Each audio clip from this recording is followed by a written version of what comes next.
기도하겠습니다. 하나님, 오늘도 우리가 영과 진리로 예배하기 원합니다. 가정에서 예배하는 것이 조금은 집중이 어려울 수도 있지만, 그러나 더 하나님 앞에 예배를 세워가고 또 집중할 수 있는 영적인 근육을 기르는 시간으로 사용하여 주시고, 또 한 주간 동안 여러 가지 어려움으로 인하여서 또 쉽지 않은 시간들을 보냈던 한 주간의 영적인 피로들이 이 시간에 다 풀어져서 하나님 앞에서 온전한 회복을 경험하는 시간으로 하나님의 말씀으로 축복하여 주시옵소서. 성령의 감동으로 된 이 말씀을 우리가 성령의 감동으로 읽기 원합니다. 주님께 맡겨드리며 예수님의 이름으로 기도합니다. 아멘. 오늘 창세기 강의 이제 66번째 시간입니다. 지난주에는 저희가 이제 12절까지를 보았는데요. 이삭의 이 그랄 사건은 아브라함의 삶에 있어서 12장과 20장에 있었던 그 두 번 아내에게 실수했던 그 사건과 연결이 되어 있습니다. 그래서 지난주에 이 이삭의 모습은 굉장히 그 아브라함의 모습과 굉장히 유사한 모습을 보게 됩니다. 그러나 우리가 이제 본문을 좀 자세히 봤지만 오히려 하나님은 어떻게 하셨냐면 부전자전이 아니라 뭐라고요? 가정에서 한번 대답해 보세요. 청출어람. 우리 자녀들은 아빠와 엄마를 보면서 큰 소리로 청출어람. 할렐루야. 네. 아브라함의 그 전철을 똑같이 밟게 하신 것이 아니라 오히려 이삭에게 보호하시고 그 이상의 삶을 살 수 있도록 하나님께서 은혜를 주셨습니다. 오늘 사건은 그 사건과 이어져서 나오는 우물 사건입니다. 여러분, 오늘 사건도 잘 보시면 21장에 있었던 브엘세바 사건과 동일해요. 아브라함이 우물을 샀던 그 사건과 동일한 모티브를 가지고 있습니다. 그래서 보통은 우리가 오늘 이 사건을 이제 묵상하면서 되게 많은 분들이 힘들어 하시죠.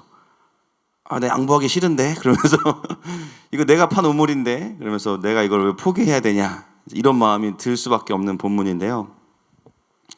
그래서 많은 경우에 우리가 이 본문을 어떻게 이제 주된 메시지로 이해하냐면, 분쟁을 피하는 자에게 그리고 이제 온유한 자에게 땅을 주신다라는 개념으로 이 본문을 이해하고 넘어갑니다. 물론 틀린 것이 아니고요.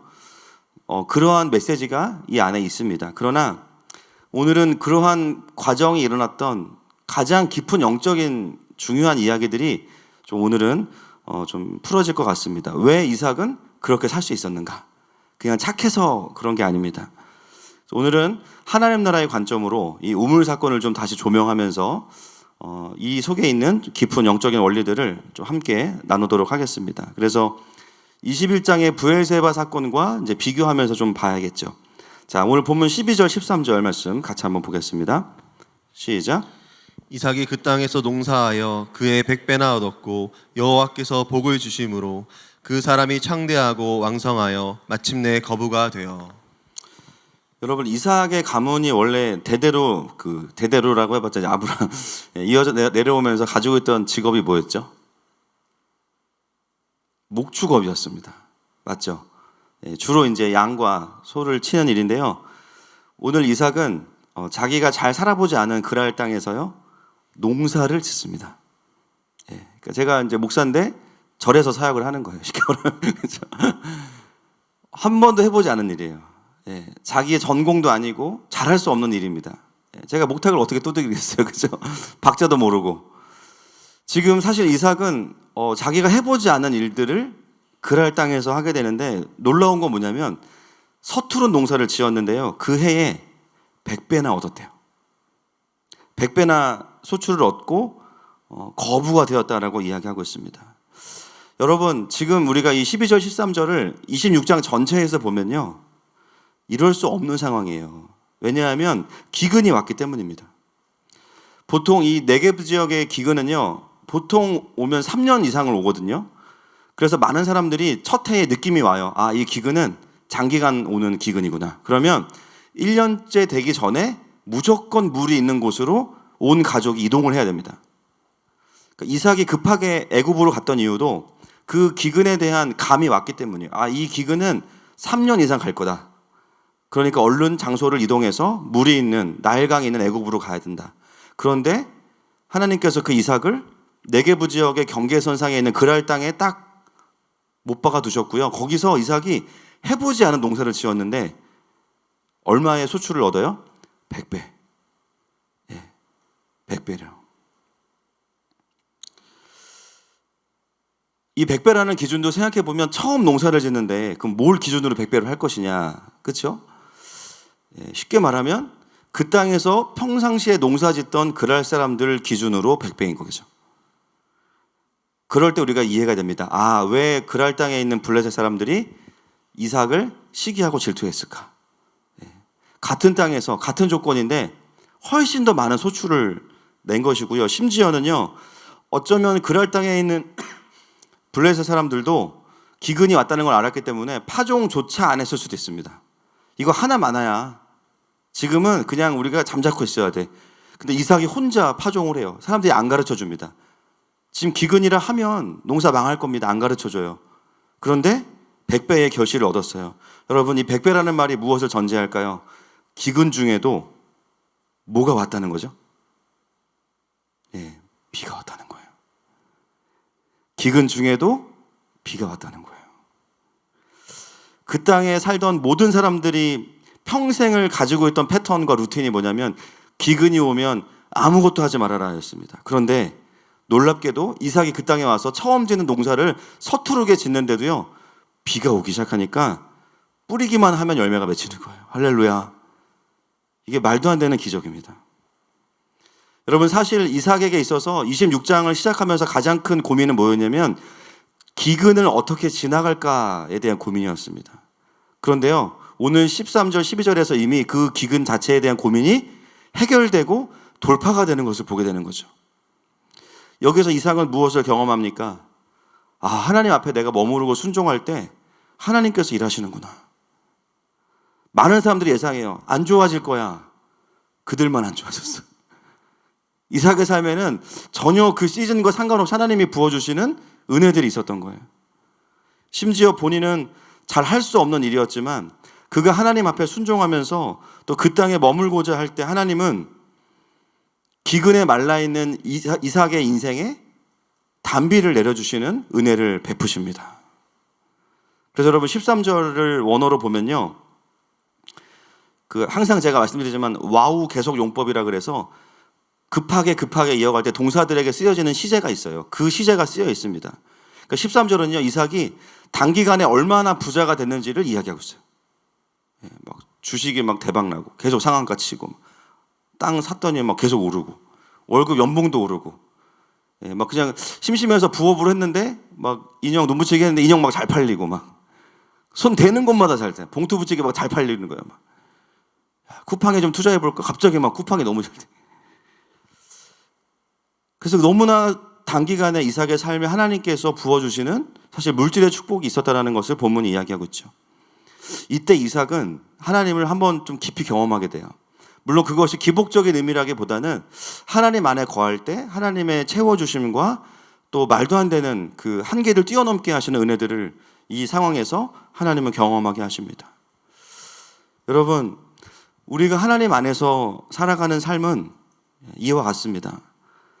내가 잘해서 하는 게 아니라 말씀하셨기 때문에 하는 거예요. 맞습니까?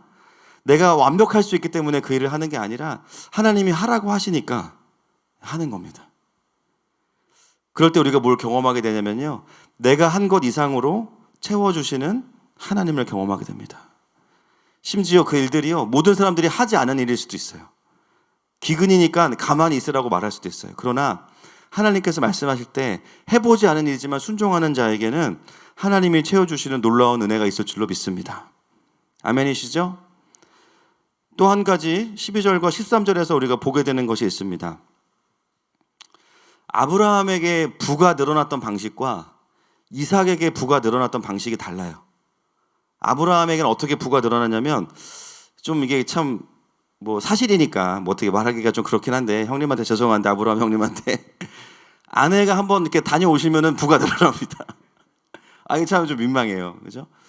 무슨 일이 있었던 건 아니에요. 그렇죠? 그렇지만 어찌됐건 아내가 잠깐 이제 다녀오시면 이제 부가 확 늘어나요. 그런 일이 2번 있었고, 어떻게 보면 아브라함은 좀 그 부에 대해서는 약간 좀 마음이 이렇게 좀 쉽진 않을 것 같아요. 또 우리가 보기에도 그렇게 막 도전된다 그런 건 아닌데, 말 그대로 부의 이동을 통해서 아브라함은 부가 늘어나지만 이삭은 좀 다르죠. 자기가 잘 못하더라도 수고하고 노력하고 순종하는 것을 통해서 또 하나님이 채워주시는 큰 은혜를 경험하게 돼요. 여러분, 벌써 이 12절 13절부터 우리가 뭘 깨닫게 되냐면, 하나님께서 이삭을 리더로 만들어 가시는 과정이 독특하게 이삭의 커리큘럼이 풀어지고 있구나라는 것을 보게 됩니다. 그러니까 아브라함이 잘 못했다 이런 게 아니라 아브라함에게 주셨던 축복과 이삭에게 주시는 축복의 과정이 달라요. 아들이지만.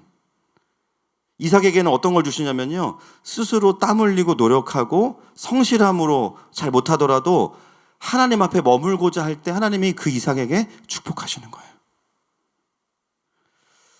오늘 그런 관점에서 우리가 이 우물 사건도 좀 함께 봐야 될 필요가 있습니다. 자, 14절 말씀을 들어가겠습니다. 시작. 양과 소가 때를 이루고 종이 심이 많음으로 블레셋 사람이 그를 시기하여.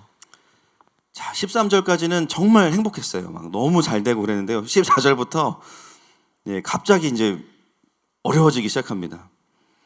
분명히 하나님의 그 은혜를 경험하고 축복을 누렸는데 14절부터 갑자기 그 땅에 있던 블레셋 사람, 이제 그랄 땅에 있는 블레셋 사람들이 이삭을 시기하기 시작해요. 여러분, 이렇게 남들이 잘 되면 좋아해야지 배 아파하시면 안 됩니다. 아멘이시죠? 성경에 나오는 블레셋은 항상 어떤 영적인 기류가 있냐면 시기와 질투예요. 시기와 질투. 뭐 잘 되면 싫어해. 그래서 뭔가 이스라엘이 번영하면 쳐들어오고 항상 이제 그런데 오늘도 마찬가지로 배 아파합니다. 자, 15절 말씀, 그들이 어떻게 행하는지를 먼저 보겠습니다. 시작. 그 아버지 아브라함 때에 그 아버지의 종들이 판 모든 우물을 막고 흙으로 메웠더라. 자, 그래서 그들이 어떻게 해요? 아버지 아브라함 때 팠던 우물을 다 막아버리고 메워버립니다.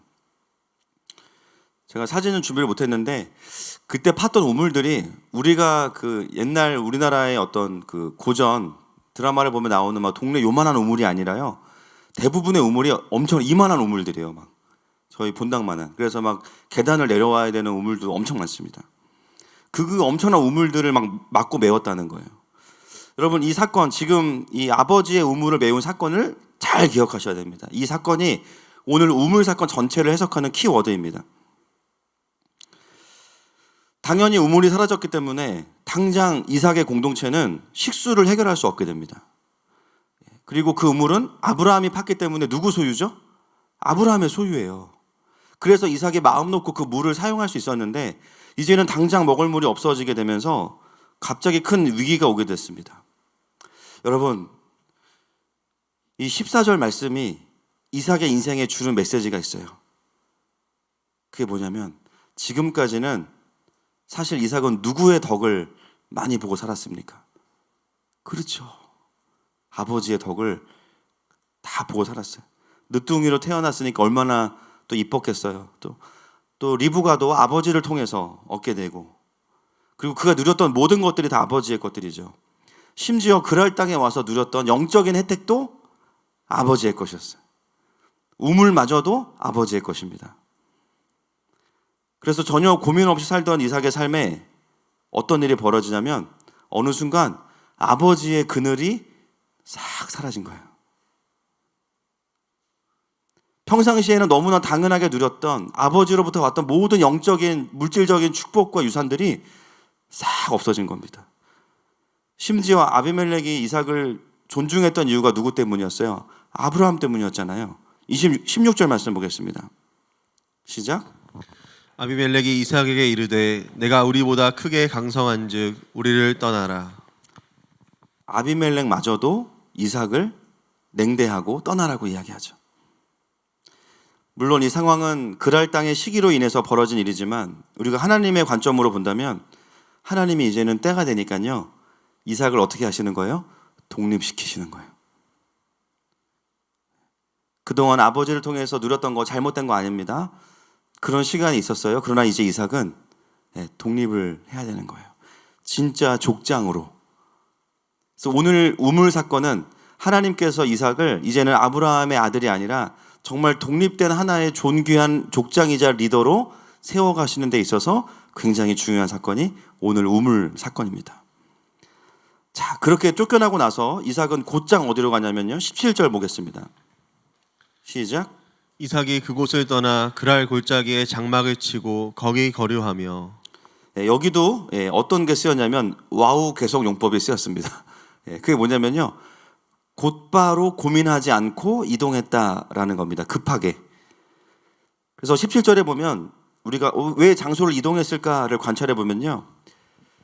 그랄 골짜기로 가게 되는데 왜 여기로 가게 되는가? 18절 말씀 보겠습니다. 시작. 그 아버지 아브라함 때 팠던 우물들을 다시 팠으니 이는 아브라함이 죽은 후에 블레셋 사람이 그 우물들을 메었음이라.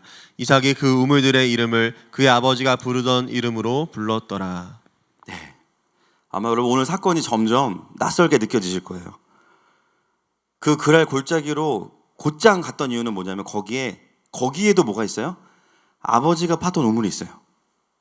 그리고 그 우물은 이미 그 전에 메워져 있습니다. 어떤 분들은 아유 목사님 물이 없으니까 물 때문에 간 거 아니에요. 우물 파러 간 거 아니에요. 아닙니다. 물은 이미 해결됐어요. 17절에 보면 그랄 골짜기라고 나오는데요. 이 단어가 무슨 뜻이냐면 급류라는 뜻입니다.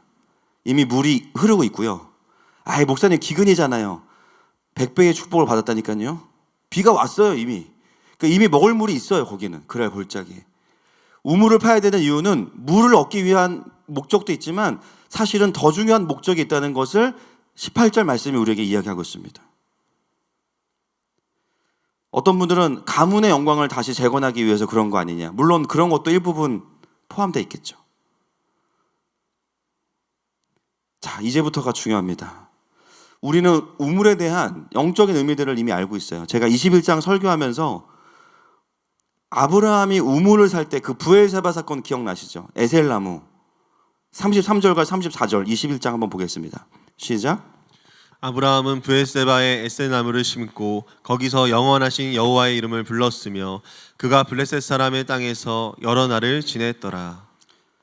전에 우리가 함께 나누었지만 아브라함이 그곳에 우물을 샀던 이유는 물 때문만이 아니라 그 땅이 하나님께서 주신 언약의 땅이기 때문이죠. 믿음의 고백입니다.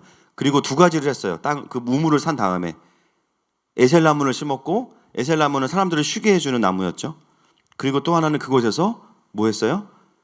여호와의 이름을 불렀습니다. 여호와의 이름을 부른다는 것은 경배입니다. 경배. 그냥 성모가 이게 아니잖아요. 그렇죠? 그냥 하나님 한번 그냥 부른 거예요. 허공에다가? 아니죠. 제단이에요. 하나님의 임재가 있는 제단입니다. 아브라함은 우물을 파면서 뭘 했냐면 하나님, 이 땅 하나님이 주신 거죠. 침 바르는 거죠. 침 바르고 하나님 겁니다. 그러면서 거기에서 주님의 이름을 부르는 경배를 드리면서 그 우물은 뭐와 함께 동행하게 되냐면 하나님의 제단과 함께 가는 겁니다. 그래서 아브라함은 우리가 알고 있는 곳도 있지만 알지 못하는 곳에도 곳곳에 우물을 파면서 결국 거기에 뭐가 있어요? 하나님의 이름을 부르는 제단이 함께 있습니다. 오늘 본문이 그것을 강력하게 증거하는데요. 18절 말씀을 다시 한번 볼까요? 시작. 그 아버지 아브라함 때 팠던 우물들을 다시 팠으니 이는 아브라함이 죽은 후에 블레셋 사람이 그 우물들을 메었음이라. 이삭이 그 우물들의 이름을 그의 아버지가 부르던 이름으로 불렀더라. 아멘. 물을 얻는 게 목적이었다면 우물을 다시 파고 물을 충분히 공급했더라라고 이야기했겠죠. 이삭의 목적은 뭐냐면 우물을 다시 회복하고 나서 아버지의 우물을 그 우물들의 이름을 아버지가 부르던 이름으로 부른 겁니다. 오늘 본문은 우리에게 이삭의 행동을 계속 더 포커싱 해주고 있어요. 아버지가 부르던 우물들의 이름들이 무엇일까요? 우리는 브엘세바 사건을 통해서 그 이름들을 붙일 때 거기에 영적인 의미가 있음을 알게 됩니다. 브엘세바의 뜻, 7 맹세의 우물이란 뜻이죠.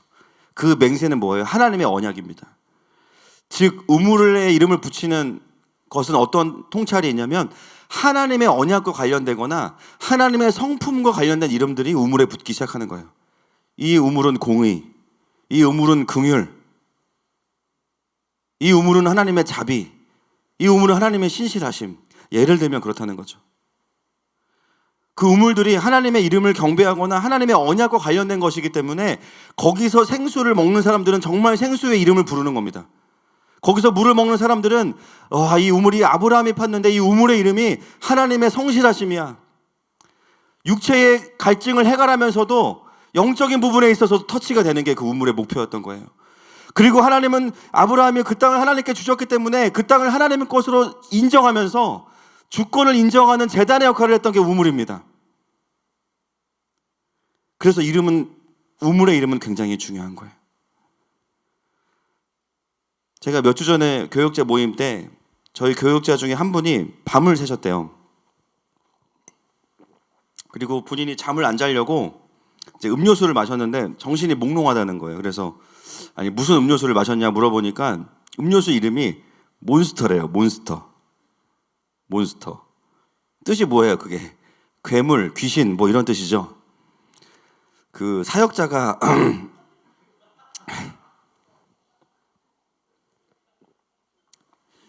그 성령의 생수를 마셔야지 몬스터를 먹으니까 상태가 안 좋지, 그죠? 이름부터가 벌써 우리가 마실 음료수가 아니잖아요, 그죠? 아멘입니까? 네, 제가 참 음료수 이름도 참 개상하다. 몬스터가 뭐냐? 그때 뭐 대볼 수도 있다고 또 보니까 그래가지고 참 성경적인 이름의 음료수가 없어가지고 우리도 하나 만들어야 될 것 같아. 그래서 뭐 삼손스나 바울스 뭐 이런 걸 그거 마시면 막 힘이 세지고 막 선교하고 싶고 막 그죠? 막 그런 음료수를 좀 만들어야 될 것 같은데 참 그 음료수에 붙여진 이름이 주는 메시지가 그렇게 강력한 거예요. 여러분 술의 이름이 참 이슬입니다.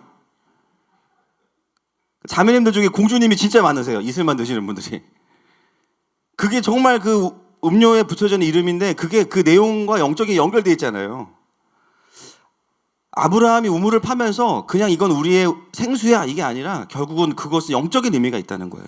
거기에 하나님의 임재와 통치의 구조가 함께 있는 영적인 기지국을 그랄 땅 곳곳에 세워놨어요. 왜냐하면 하나님이 주신 땅이니까.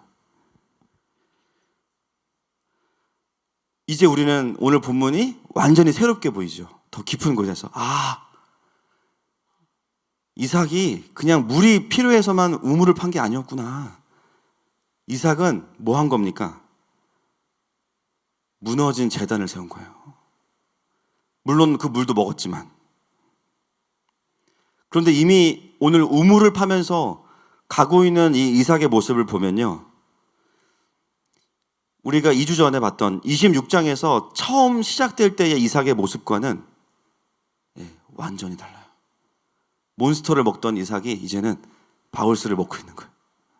완전히 달라진 거예요. 이삭은 기근이 와서 그 누구보다 물을 찾아 떠나던 사람인데요. 그랬던 이삭이 이제는 그 물에 연연하지 않습니다. 왜냐하면 기근 중에도 비를 주시는 하나님을 경험했기 때문이에요. 이 물이라는 게 내가 찾아간다고 되는 게 아니구나. 하나님이 주셔야지. 그러면 이제는 이삭이 왜 이렇게 우물을 파는 것에 집착을 하는지에 대해서 우리는 이제 더 포커싱을 해야겠죠. 여러분, 이삭에게 이런 변화가 언제 일어났을까요? 불과 우리가 알고 있는 이삭은 얼마 전까지만 해도 기근 때문에 전전긍긍하고 어떻게 대처해야 되나를 고민하던 사람인데 언제 이삭에게 이런 변화가 주어졌습니까? 오늘 바로 이 본문입니다. 그랄에 살면서 시기를 받으면서 아버지의 우물이 메워지는 것을 눈으로 경험하면서부터예요. 그 과정에서 이삭이 깨달은 것은 물이 아쉽다가 아니라 하나님께서 아버지를 통해 세워놓으신 그 언약의 땅에 대한 영적인 구조가 무너지고 있구나 라는 깨달음이 어느 순간 행간에서 이삭의 마음 가운데 충격으로 다가온 겁니다. 여러분, 그 땅의 블레셋 사람들이요, 그냥 이삭이 잘 돼서만 시기한 게 아니에요. 이것은 영적인 시기입니다. 우상을 섬기는 우리들은 망하고 있는데 너가 하나님을 섬기는데 하나님은 어떻게 너에게만 축복하시냐. 보니까 이 우물이 불경스러운 거였어. 저거 다 메워버려. 그 우물을 메우면 자기들도 못 먹거든요. 그러니까 여러분, 시기와 질투는 굉장히 파괴적인 겁니다. 시기와 질투로 행동하게 되면요, 남만 어려워지는 게 아니라 나도 같이 망하는 거예요. 아, 우리 못 먹어도 괜찮아. 다 같이 죽자. 그리고 어떻게 해요? 우물을 메워버리고 영적인 구조들을 하나씩 하나씩 없애왔던 상황들이 우물을 메워왔던 맥락인 것이죠. 여러분, 사단은 그냥 우리를 한번 어렵게 만드는 게 목표가 아니고요. 그들의 목표는 뭐냐면 우리 안에 있는 우물들을 메워버려야 돼요. 이 땅 가운데 있는 하나님의 통치의 구조를 무너뜨리고 거기에 악한 구조를 세워야만 한다고 생각합니다, 그들은. 그래서 성경적인 가치관에 맞지 않는 법들을 그냥 정사와 권세를 통해서 만들어버려요. 그런 법들은 교회와 충돌되는 수준만이 아니에요. 제가 난리를 치는 이유가 무엇입니까? 공식적으로 그런 어둠의 구조가 생기면 어둠을 향해서 문을 열어주는 거예요. 사단아, 들어와서 네가 다스려. 그 열매들이 뭐야? 가정이 무너지고 관계가 깨지고 다 망가지는 거죠. 공식적으로 어둠에게, 사단에게 문을 열어주는 것, 반드시 우리 교회가 싸워야 되는 부분입니다. 그래서 그랄 땅에 있으면서요, 이삭이 처음에는 웰빙이 목표였어요. 잘 먹고 잘 사는 거. 근데 어느 순간부터 완전히 바뀐 거예요. 이제 그의 목적은 물 자체가 아닙니다. 그의 사명은 뭐냐면 그랄 땅에 제단의 의미를 가진 우물을 다시 세워가는 것으로 어느 순간부터 부르심이 확인되기 시작했어요. 정신 차려보니까 지금 내 앞에서 사라지는 우물만이 아니라 다른 곳에 있는 우물들도 많이 메워져 있는 거예요. 오? 이런 일이 있었구나. 여러분, 이게 뭐예요? 영적으로 깨어나는 거죠. 전에는 현상만 보고 따라왔어요. 그런데 어느 순간 영적으로 눈이 띄어지면 안 보이던 게 보입니다. 되게 선한 줄 알았는데 굉장히 악한 거였어. 알고 보니까 내가 거기에 힘을 실어주고 있었어. 회개하는 거죠. 와, 이게 어둠이 지금 내가 모르는 사이에 이런 명분들을 가지고 들어와서 이런 일들을 하고 있었구나. 영적으로 눈이 깨어나면요, 부작용이 있어요. 분노합니다, 사람들이. 열받아요. 막. 내가 몰랐는데 속았네. 막. 지금 그런 현상이 지금 우리나라에 엄청 일어나고 있는데, 야, 내가 완전 속았구나. 보니까 이미 아브라함의 우물들이 많이 메워져 있어요. 어느 순간 그 시간들을 보내면서 이삭에게 깨달음이 온 거죠. 그러면서 완전히 그의 삶의 목표가 새롭게 바뀌어진 거예요. 하나님이 나를 그랄 땅으로 부르신 게 그냥 편안한 삶, 안정적인 삶이 아니었구나. 그걸 하나님이 책임지시겠구나. 할렐루야.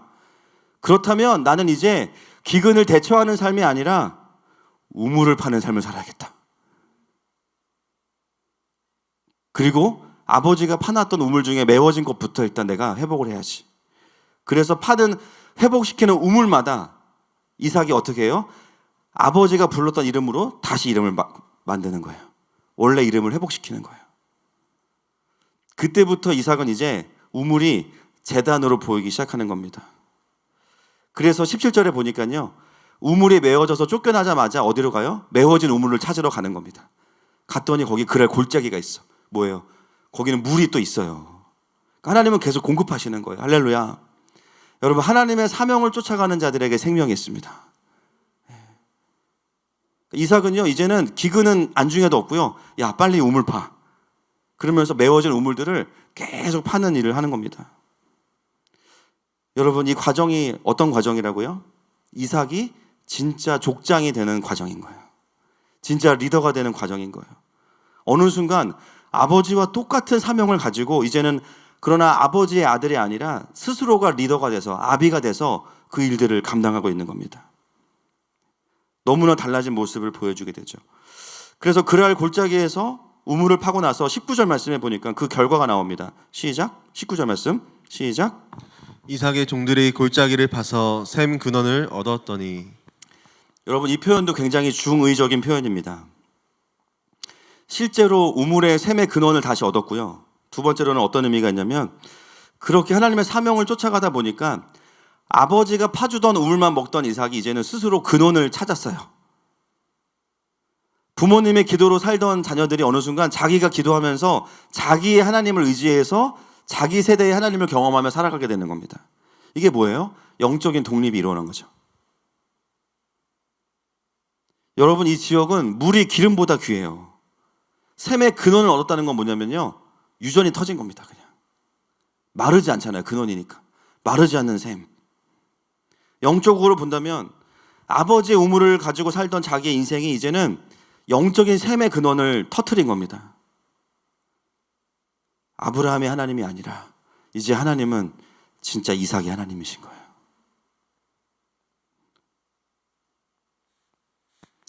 여러분, 이 하나님이 바로 우리 하나님이십니다. 하나님을 모르기 전에는 기근만 좀 피하자. 또 하나님이 축복해 주시면 또 불안해. 언제 이게 또 없어질까? 거기에 매여서 사실은 아무것도 못하던 우리의 삶을 하나님 어떻게 하세요? 깨우셔서, 야, 내가 너에게 기근 중에도 비를 줄 수 있어. 대신 너는 메워진 내 우물을 좀 다시 파달라고 말씀하시는 거예요. 그럼 어느 순간 기근과 축복이 내 인생의 이슈가 아니라 메워진 우물이 어디 있는지를 확인하기 시작해요. 여기 제단이 무너져 있네. 와, 여기 영적인 구조가 완전히 그냥 허물어져 있고 어둠의 구조가 들어와 있네. 그럼 그 자체가 뭐예요? 부르심인 거예요. 곧장 우리의 인생에서도 와우 계속 용법. 곧장 갑니다. 가서 야, 우물 파. 우물 파는 거예요. 그럴 때 우리가 어떤 삶을 살게 돼요? 마르지 않는 샘의 근원을 누리게 됩니다. 기근이 와도 생수가 있는 거예요. 여러분, 코로나고 뭐고 아무리 어려워도요, 자신의 하나님을 만나고 그분과 동행하는 사람들에게는 여전히 샘의 근원이 있습니다. 다니엘서 11장 32절 말씀, 자주 읽는 말씀인데 다시 한번 읽겠습니다. 시작. 그가 또 언약을 배반하고 악행하는 자를 속임수로 타락시킬 것이나 오직 자기의 하나님을 아는 백성은 강하여 용맹을 떨치리라. 아멘. 아무리 이방의 왕들이 강해지고 수많은 자들을 타락시켜도 그러나 자기의 하나님을 아는 백성은 강하여 용맹을 떨칠 것입니다. 왜냐하면 만군의 주이신 여호와께서 그와 함께 하시기 때문입니다. 그래서 우리가 이 우물을 파는 이야기가요, 이 좀 정확하게 영적으로 풀어지는 거죠. 단순히 우물에 대한 소유권 분쟁이 목표가 아니에요. 여러분, 오늘 본문에 보면 이삭이 몇 번이나 우물을 양보하는지 아세요? 처음 것까지 합치면 4번입니다. 우물 하나 파는데 쉽지 않거든요. 그 당시에 뭐 굴삭기가 있어요, 뭐 불도저가 있어요, 그렇죠? 러시아 선교사님이 계신 것도 아니고 그러니까 이건 아무나 할 수 있는 일이 아니에요, 그렇죠? 그런데 그거를 결국은 사람으로 했을 건데 그냥 나중에 이제 진짜 웃긴 카메오 출연하는 분들이 종들인데 진짜 웃겨요. 나중에 보시면 아시겠지만 전부 다 사람이 달라붙어가지고 막 괭이로 파고 막 삽으로 팠을 거 아닙니까? 그렇게 힘들게 우물을 팠는데 그죠? 준공하는 날 딱 오더니 야, 이거 넘겨. 진짜 열받는 거야. 진짜 열받는 겁니다. 근데 이삭이 전혀 싸우지 않아요. 전혀. 그게 이삭이 착해서 그런 게 아니에요. 왜냐하면 이삭은 우물을 소유하는 게 목적이 아니라 우물이 많아질수록 좋은 거거든요. 뭔 말인지 아시겠죠? 이삭은요, 이걸 영적으로 봐야 돼요. 이삭은 착해서 이거 양보한 게 아니에요. 괜찮아, 우리는 우물을 많이 파는 게 목적이야. 그래, 너네가 소유하고, 야, 고맙다, 야, 관리까지 해준다니. 얼마나 참, 수질 관리까지 다 해준다니. 참, 너무 고맙다. 거기서 경배하고 또 그 다음 우물로 갑니다. 어떻게 돼요? 그들이 방해하면 방해할수록 우물의 재단이 늘어납니다. 우물들의 이름 한번 보실래요? 20절 말씀. 시작. 그날 목자들이 이삭의 목자와 다투어 이르되 이 우물은 우리의 것이라 하매 이삭이 그 다툼으로 말미암아 그 우물의 이름을 에색이라 하였으며. 그 다음 우물은 신난데요. 그 다음에 이름의 뜻이 뭐냐면 적이란 뜻입니다. 여러분, 이게 참 중의적인 거예요. 이름을 왜 이렇게 붙였냐면 여기 의미가 있어요. 이름은 다툼이고 이름은 대적이란 뜻인데 그걸 누가 팠어요? 이삭이 팠죠. 사람들이 우물에 올 때마다 이제 또 다른 메시지를 경험하는 거예요. 뭐야 이거? 우리가 방해하면 방해할수록 오히려 이게 이삭이 판 우물이 늘어났는데? 여기에는 굉장히 중요한 메시지가 있습니다. 원수들이 우리와 다투고 우리의 대적이 되면 될수록 방해하면 방해할수록 어떻게 돼요? 우리는 더 깨어나게 돼요. 더 기도하게 되고요. 더 무장하게 됩니다.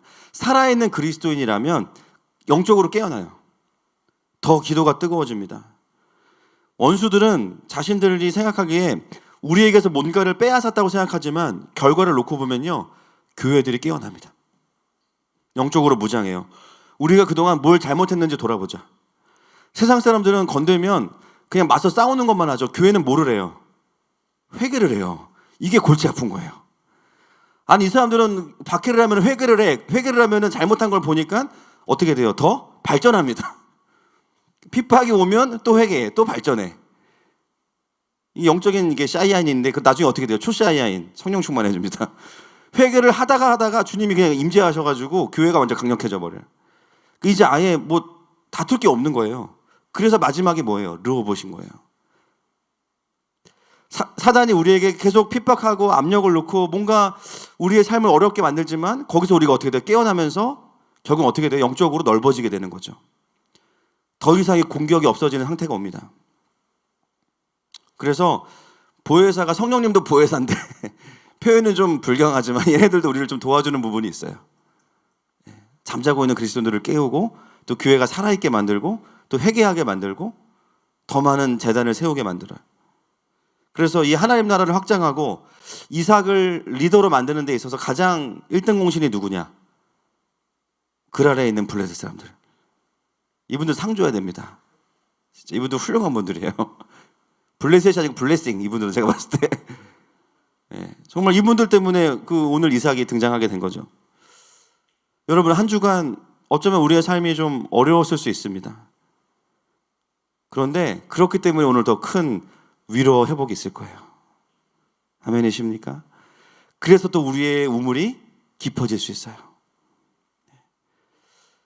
여러분이 살아가는 가정과 회사가 영적으로 너무 메말랐다고 느끼십니까?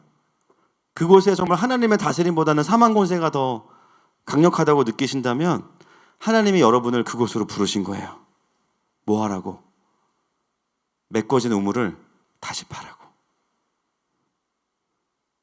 어쩌면 한 번도 우물이 거기 없었다면 내가 1대 신앙이라면 어떻게 해야 돼요? 엄청난 방해가 있을 거예요. 또 뺏기는 것처럼 느낄 거예요. 그러나 여러분 계속 우물을 파셔야 됩니다. 반드시 하나님이 르호봇을 주실 거예요. 그리고 오늘 말씀을 또 잘 적용하면 우리가 이직을 할 수도 있어요. 할렐루야. 이직이 가능해. 오늘 말씀은 우물을 잘 파야 돼 일단. 알겠죠? 우물을 파야 뺏겨야 이동하잖아요. 그러니까 이직의 원리가 여기 다 들어있는 거예요. 회사가 마음에 안 들면 다른 데 알아보기 전에 먼저 우물을 잘 팠는지를 확인하셔야 됩니다. 그리고 잘 팠으면 주님이 때가 되면 옮기실 거예요. 할렐루야. 자, 22절 말씀 보겠습니다. 시작. 22절. 시작.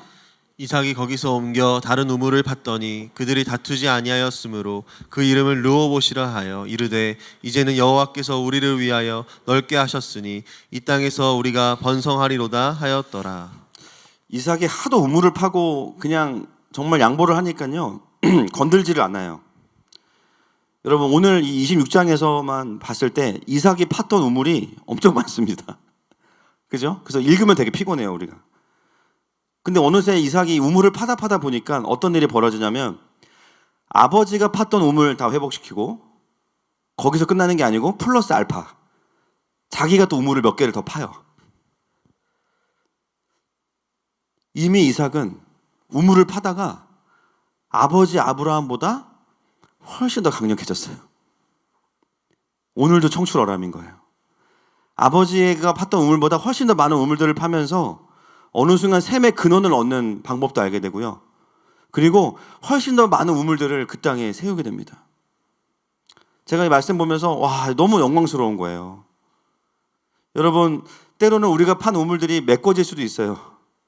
그런 일이 없으면 좋겠지만 때로는 우리가 기도했던 일들이 막 악법이 통과될 수도 있고 구조가 좀 무너질 수도 있어요. 여러분 걱정하지 마십시오. 이삭의 세대가 일어나고 있습니다.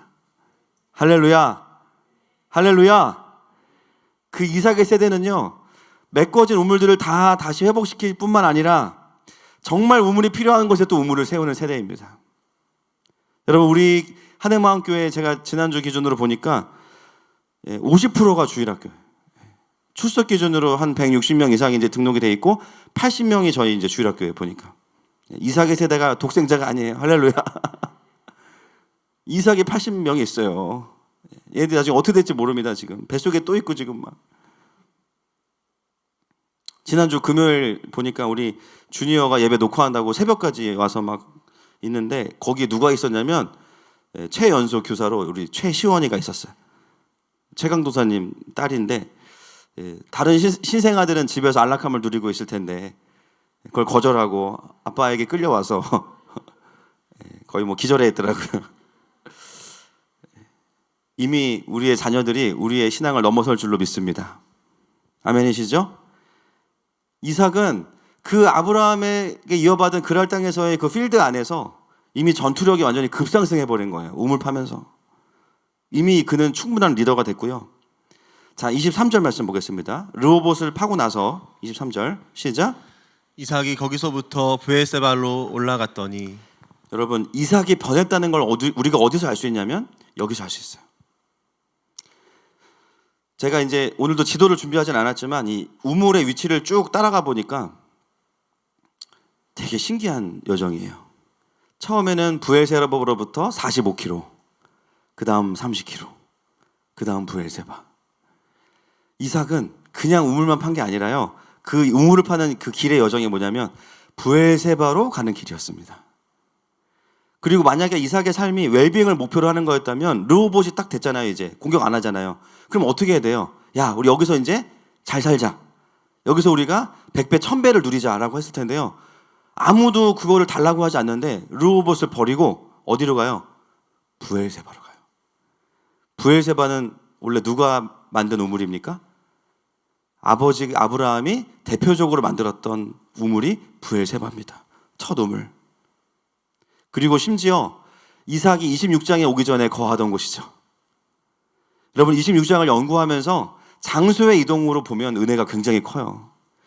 장소의 이동은 믿음의 이탈이었는데 하나님께서 그 이삭을 어떻게 하시냐면 다시 믿음의 자리로 데리고 가시면서, 그러나 전과 똑같은 이삭이 아니라 하나님 나라의 건강한 리더로, 성령 충만한 리더로, 하나님의 통치가 있는 리더로 세워가시는 과정이 장소의 이동 속에 드러나고 있습니다. 전에는 그곳에서 애굽으로 가면서는 자신의 안위를 걱정하던 이삭이 이제는 기근이 아니라 물을 만들면서 다시 브엘세바로 오고 있는 거죠. 브엘세바에는 아버지가 팠던 그 우물, 그래서 거기에는 아버지의 이름도 있고 왜 여기다가 에셀나무를 심었는지도 다 이야기하는 그 모든 사연이 다 담겨있는 그 살아있는 제단으로 다시 오게 됩니다. 그랄에서 브엘세바로 가는 이 우물을 파는 여정은 이삭의 인생에 있어서는요, 강력한 믿음의 회복의 과정입니다. 그래서 다시 그곳에 와서 브엘세바에서 하나님 앞에 나아갈 때 하나님이 이삭에게 합격 통지서를 주시는 게 24절인 거예요. 같이 보겠습니다. 24절 말씀 시작. 그 밤에 여호와께서 그에게 나타나 이르시되 나는 내 아버지 아브라함의 하나님이니 두려워하지 말라. 내 종 아브라함을 위하여 내가 너와 함께 있어 내게 복을 주어 내 자손이 번성하게 하리라 하신지라. 75년 전에 거기서 하나님 앞에 여호와 이름을 부르던 아브라함에게 나타나셨던 그 하나님이 오늘 그 장소에 똑같이 나타나셔서 이삭에게 말씀하시고 이삭에게 다시 언약을 맺으시게 되죠. 25절도 보겠습니다. 시작. 이삭이 그곳에 제단을 쌓고 여호와의 이름을 부르며 거기 장막을 쳤더니 이삭의 종들이 거기서도 우물을 팠더라. 그곳에서도 제단을 쌓습니다. 새로운 족장으로 완전히 무대에 등장하는 이삭을 우리는 보게 됩니다. 그러면서 이제 뒤에 부분이 참 웃긴 부분인데요. 성경에도 보면 카메오 출연이 있습니다. 굉장히 생뚱맞은 상황에서 생뚱맞게 등장하는 분들이 있는데 이삭이 막 그렇게 제단을 쌓고 은혜롭잖아요. 근데 거기 보면 뒤에 뭐라고 나와요? 이삭의 종들이 거기서도 우물을 팠더라. 여러분, 이게 진짜 웃긴 거예요. 잘 생각해보세요. 집에 가서 샤워할 때 빵 터지실 거예요. 그동안 이 종들은 사실 말이 이삭이 판 거지 뭐 이삭이 혼자 팠겠어요? 누가 팠을까요? 종들이 판 거예요. 이삭의 종들이 많았겠죠. 그 중에 제가 봤을 때는 한 수십 명은 아예 우물 파는 전문 팀이 있었을 거야. 그러니까 얘네들은 그동안 아주 단기간 동안에 뭐 했어요? 눈만 뜨면 우물 파는 거예요. 죽어라 하면 야 가자 달랜다. 또 딴 데 가서 가면 또 우물 파. 이제는 어떤 상황이냐면요, 어딜 가도 땅만 보면 아 여기에 물이 있겠다 알아. 그냥 처음에는 막 원망하고 막 내가 정말 이삭을 같이 다녀야 되나? 막 교회를 옮길까? 막 이런 생각을 했다가 나중에는 어떻게 돼? 에이, 이게 우리의 운명이구나. 그러면서 그냥 주구장창 가는 데마다 우물만 파는 거야. 그냥 계속 밥 먹고 우물 파고 잠자다가 우물 파고 이삭이 부르면 우물 파고. 근데 지금 브엘세바에 왔잖아요. 근데 이삭이 경배하느라고 뭘 잃어버렸어요. 야, 이제 그만해. 이걸 잃어버렸어. 이걸 얘기를 해줘야 되는데. 그러니까 종들이 뭐 하고 있어요? 자동 시스템이 돌아가는 거야. 그냥 여기서도 우물 파야 되는구나. 막 계속 우물 파. 저는 이 장면을 보면서 진짜 너무 웃었어요. 이게 진짜 성경이 이렇게 웃기구나. 이렇게 너무 생뚱맞은 거예요. 막 웃다가 또 나중에 생각해보니까 그게 눈물이 나요. 또 이게 이 종들을 보면서 이게 주인이 멈추라고 하기 전까지는 그냥 계속 우물을 파네. 여러분, 사실 오늘 본문에서요, 주인공은 이삭이죠. 근데 우리에게 적용을 하려면 우리는 사실 이삭은 아니에요. 전 토스트도 별로 안 좋아하고 이삭은 아니에요. 사실 이삭은 누굴까요? 예수님이시죠. 아버지의 영광을 다시 회복시키시고 우리의 인생에 오셔서 메워진 우물들을 다 파헤쳐서 다시 회복시키시는 분, 예수 그리스도. 우린 누구죠? 종들이에요. 우리가 주인을 잘못 만나서 이렇게 고생을 하는 겁니다. 뭐 어쩌겠어요. 다른 길이 없는데. 오직 예수. 할렐루야. 우리가 어떤 사람들이에요? 가는 곳마다 우물 파는 사람들인 거야. 아이고, 여기 또 새로운 선교지냐, 뭐 한국이냐, 상관없어. 그냥 가면 경배부터 시작하고 회개부터 하고 그 땅을 위해서 축복하고, 그죠? 또 섬길 수 있는 거 섬기는 거고, 가는 곳마다 예배를 세우는 사역이 우물 사역 아니겠습니까? 필요한 우물도 파줘야 되지만 영적인 우물도 함께 파야 돼요. 심지어 그 땅에 과거에 우리의 믿음의 선배들이 와서 사역했던 것들이 메꿔져 있으면 어떻게 해요? 다시 복원시켜요. 다시 하나님의 방법으로 그 땅을 하나님이 다스리실 수 있도록 영역과 지역과 세대에 상관없이 하나님의 통치가 오게 하는 자들이 바로 이 우물을 파는 종들입니다. 여러분, 오늘 본문 26절부터 30절에 보시면요, 마지막에 하나님만 합격 통지서를 주는 게 아니에요. 자, 26절부터 보겠습니다. 31절까지 시작. 아비멜렉이 그 친구 아우삭과 군대장관 비골과 더불어 그랄에서부터 이삭에게로 온지라. 이삭이 그들에게 이르되 너희가 나를 미워하여 나에게 너희를 떠나게 하였거늘 어찌하여 내게 왔느냐. 그들이 이르되 여호와께서 너와 함께 계심을 우리가 분명히 보았으므로 우리의 사이 곧 우리와 너 사이에 맹세하여 너와 계약을 맺으리라 말하였노라. 너는 우리를 해하지 말라. 이는 우리가 너를 범하지 아니하고 선한 일만 내게 행하여 내가 평안히 가게 하였음이니라. 이제 너는 여호와께 복을 받은 자니라. 이삭이 그들을 위하여 잔치를 베풀매 그들이 먹고 마시고 아침에 일찍이 일어나 서로 맹세한 후에 이삭이 그들을 보내매 그들이 평안히 갔더라. 여러분, 이 합격 통지서를 누가 또 줍니까? 아비멜렉도 줍니다. 이 이야기를 21장에서 아브라함이 들었죠. 이삭도 그 이야기를 들어요. 근데 그렇게 했던 이유가 죄송하지만 우물을 양보했기 때문이 아니에요. 하나님이 이삭과 함께 하심을 받기 때문이에요. 어떻게 너는 농사도 못 짓는 애가 농사를 지었는데 잘 되고 파는 우물마다 샘의 근원을 얻니? 10개 파에 하나 살아남는데 우물이. 너가 지금까지 우리와 함께 했던 시간들을 보니까 정말 하나님 너와 함께 계시는 것 같다. 내가 너 인정할게. 오늘 본문은 물론 우리가 양보하는 삶을 본문이 말하는 게 아니라는 거지 막 남의 걸 뺏고 이러지 마세요. 여러분. 양보하는 삶을 사세요. 제가 드리고 싶은 말씀은 오늘 본문이 말하는 진짜 핵심은 뭐냐면 양보하는 삶을 통해서 인정받았다는 게 아니라 하나님의 우물과 제단을 세우는 그 삶 속에서 하나님의 함께 하심을 세상이 볼 때 세상 사람들도 우리를 인정한다는 겁니다. 그래서 여러분 26장이 이삭의 이야기의 전부거든요. 거의 짧은 게 아니에요. 이게 압축된 거예요. 저희 3주 동안 봤잖아요. 그리고 나서 굉장히 은혜로운데 32절 한번 또 보겠습니다. 32절 시작. 그날에 이삭의 종들이 자기들이 판 우물에 대하여 이삭에게 와서 알리어 이르되 우리가 물을 얻었나이다 하매. 여기가 또 웃음 포인트입니다. 너무 생뚱맞이 그 종들은 생각이 없어요. 그냥 계속 우물 파다가 물 나왔다 가자 또 보고하자. 이게 정말 하나님의 인정과 아비멜렉의 인정이 있으면서 그 앞뒤로 뭐가 있냐면 성실하게 우물을 파는 종들이 있어요. 이 종들을 통해서 우리가 보는 것은 뭐냐면 성실하신 하나님을 볼 수 있습니다. 물론 하나님의 사람들을 통해서 일하시지만 하나님은 끊임없이 하나님의 제단에 있는 우물을 파고 계신 거예요. 쉬지 않으시는 하나님. 그리고 그 우물의 이름을 다시 세바라고 붙입니다. 많은 분들이 브엘세바가 21장에 세워졌는데 왜 오늘 또 이름을 붙이지? 이젠 여러분 이해되시죠? 이삭이 우물을 파면 아버지의 이름으로 다시 그거를 기업을 반대로 물러주는 거예요. 말씀을 정리하겠습니다. 오늘 이제 26장을 드디어 이제 오늘 끝내는데 26장은 기근 때문에 물을 찾아 떠났던 찬양팀 나와주시고요.